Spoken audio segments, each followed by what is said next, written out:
Eu já fui correndo lavar a louça. Olha a situação dessa louça. Vamos lavar.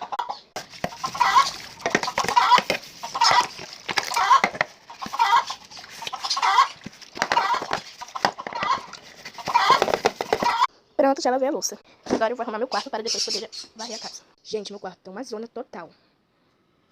Então vamos começar. Vamos começar a dar um jeito na cama. Pronto, ficou assim a cama. E a outra eu vou deixar para mais tarde eu arrumar direitinho, porque são os panos que ficam.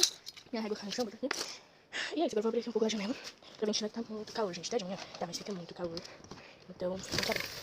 Agora eu vou ter que varrer a casa. Mas antes eu vou arrumar o sofá. Que é o quarto dos meus pais, então eles já deixaram aqui arrumadinho, levar tudo. Ali, percebam, não é nada. Mas antes eu vou parar pra tomar um Monster. Dentro da geladeira.